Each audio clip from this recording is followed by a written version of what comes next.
Welcome to our channel. Today we how to uninstall NumPy and dependencies, detailed guide step by step clearly.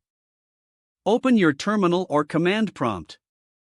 Check if NumPy is installed by typing pip show numpy. If NumPy is listed, proceed to the next step.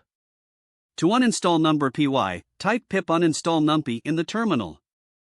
You will be prompted to confirm the uninstallation. Press Y to proceed with the removal.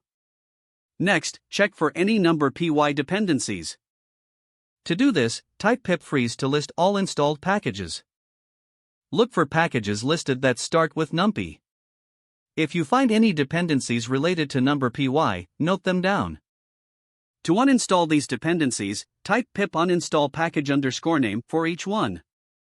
Again, confirm each uninstallation by pressing Y when prompted. After uninstalling, verify that NumPy and its dependencies are removed. Type pip show numpy again to ensure it's no longer listed.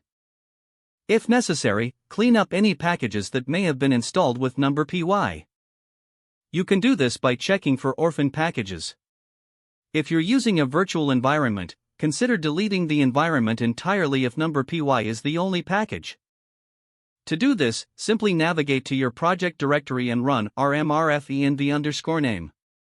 Make sure to replace env_name with your specific virtual environment's name. Finally, to confirm successful uninstallation, you can run a Python script that attempts to import NumPy.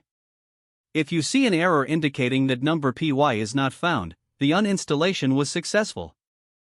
Your system is now free of NumPy and its dependencies. If the page does not load, refresh the browser or try again in a private or incognito window. Make sure you are using the correct email address, then retype it carefully to avoid small typos. If your password is not accepted, use the reset option and create a new strong password you can remember. Check your spam folder for verification or security emails, then complete any requested confirmation steps. Enable two-factor authentication if available to improve account security and reduce unauthorized access risk. After signing in, review your profile details so your contact information and settings are accurate and current. Don't forget to like this video and subscribe to our channel for more step-by-step tech guides.